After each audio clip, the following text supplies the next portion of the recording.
My name is Amiel Evangelista Rivera, a teacher 1 at Santo Niño Elementary School, and good day to the panelists. Welcome to the 12th Division Research Conference with the theme Research Core, Contributions and Challenges of Research Toward Excellence. And this is my research title, Assessing the Effectiveness of Closed and Open Note Base, Inputs Toward the Improvement of Academic Performance in Science. 6. In education, tests are tools to assess students' knowledge and skills.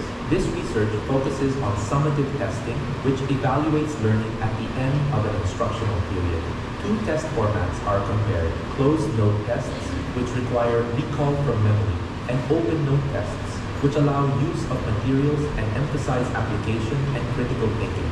Using an action research approach, students experience both test types to assess their effects on learning outcomes and inform better educational practices.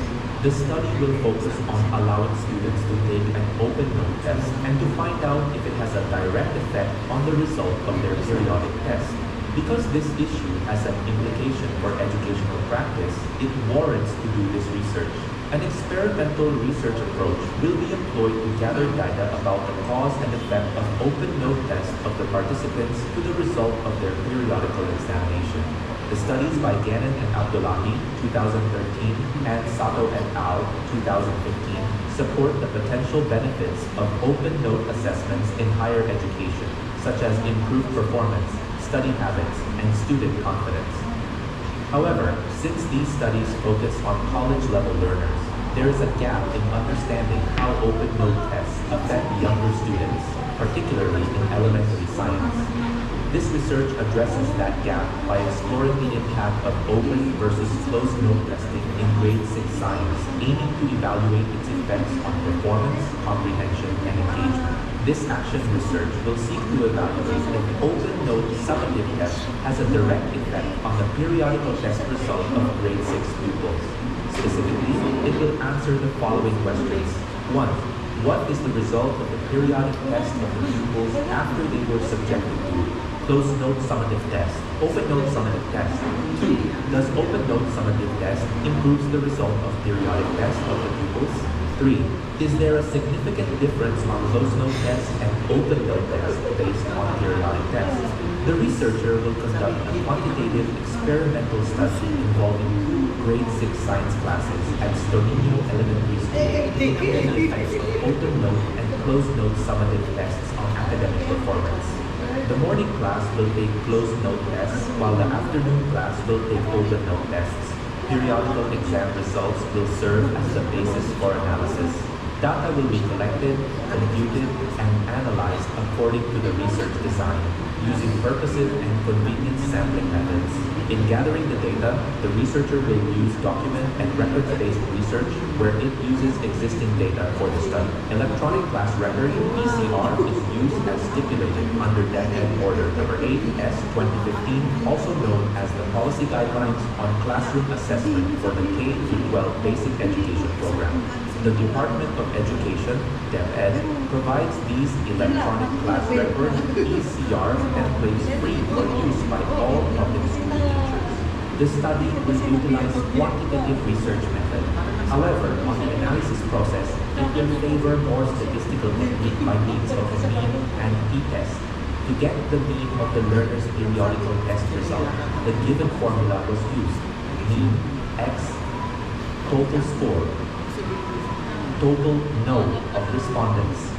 All tabulations and computations will be done with the use of software that include Microsoft Excel. This will serve as the main measure of the comparing closed note test with open note test based on periodic test result in Science 6 at Stornino Elementary School. The study's data reveal that students in the afternoon sessions consistently outperform those in the morning sessions across 3 quarters. Additionally, students who took open note summative tests achieved higher scores on both the summative and subsequent periodic tests compared to those who took closed note tests. A clear pattern emerged. Strong performance on open note tests correlated with better results on periodic exams. Statistical analysis confirmed these differences as significant, with a p-value of 3.86054 and a p-value of 0.000112, indicating a meaningful impact of test format on academic performance. Evidence shows that open note tests can effectively enhance academic performance, especially in subjects requiring critical thinking and problem solving.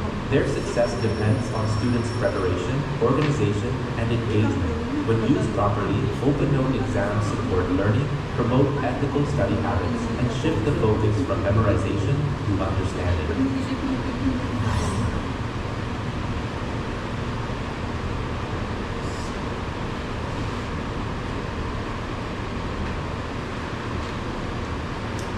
Last 10 minutes talaga. Bakit? So kasi, after yung pandemic time, di ba, modular na. So, students or tutors use modular.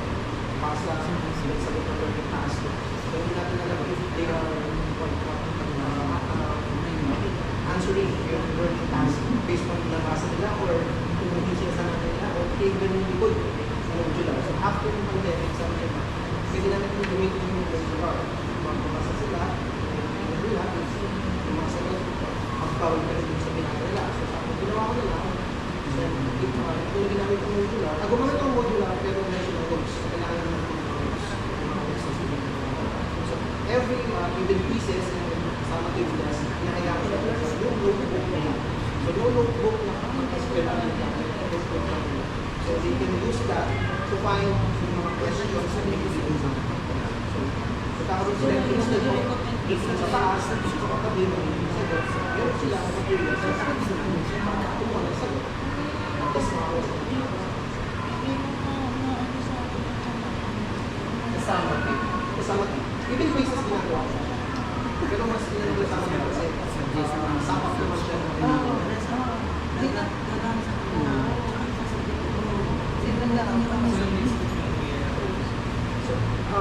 Expected naman talaga na tataas ang summer test. Okay, of course. Pero yung periodic test hindi naman sila techniques. Hindi siya yung open test. So, close to pa rin siya. So, inaano ko lang na pag i-complete mo ba ang summer test, kasi yung summer test you get a day basically for the periodic test. So, some sort of a review na ginagawa ng summer test. So, nag-review nila. Nagsasama din sila. Kasi karamihan ng mga tutors namin ngayon, na-cover natin ngayon. Pag nagsunod ng note, pag uwi sa bahay, halos yung mga ginagawa kaya lang. So ako, ginagawa ko si school, mga expectations sa college. Hindi mo sila yung close. Pero Nung yung exams, ano yung nagiging feedback? so, kung yung sa result, makita mo na allocated ko. Kasi hindi man ganun kataas, pero merong effect ng pagtaas. So, siguro sa susunod ng mga taon, baka mas mataas na, I don't know. Tapos sa suggestion. Pwede ba, sir? Kasi meron namang pag-aaral, actually makikita nyo sa Luwen. Ako, pero naghanap din ako, naghanap ako eh. Yung mga assessment. Oh, yes, sir. Kasi hindi nila ako makakita ng Philippine settings. Yung mga assessment. Pero, diba, kailangan tayong go out of the box. Bakit hindi natin go? Effective naman siya. Kasi ngayon, hindi pa. Hindi naman natin ngayon. Movie lang ginagamit ng bata, may sila gamitin as parang AI. Hindi, ano lang naman yun, hindi siya Hindi nila. Kanila naman yun. Sulat naman yun sa gawa nila. Trabaho nila. Ano? It's not a cheating. Kasi sila nagsulat nun eh. Notes nila yun. Hindi naman yung copy from different course. Kinuha nila sa Google. paano sa measure yung learning?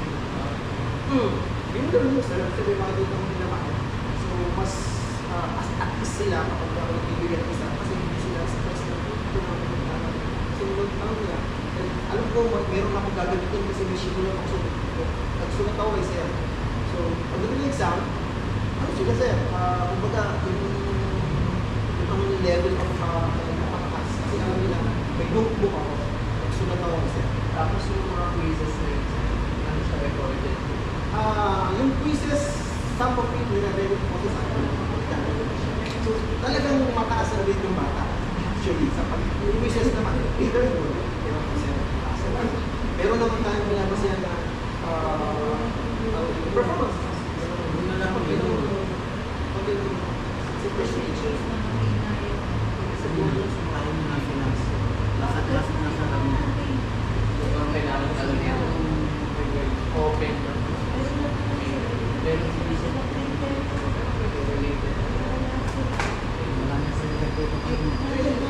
Oh,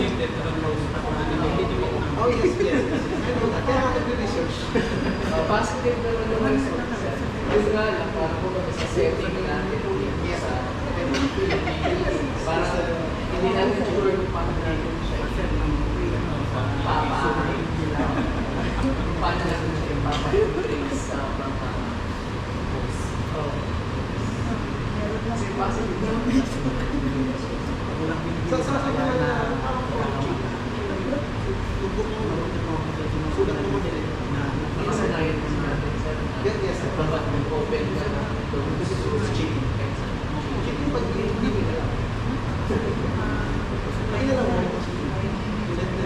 Nagamit natin ang ceremony nila. Sige, introduce yourself on Google, please. Pero siya kanya pa yung research. Yes, Sa ating mga research. Oh my God.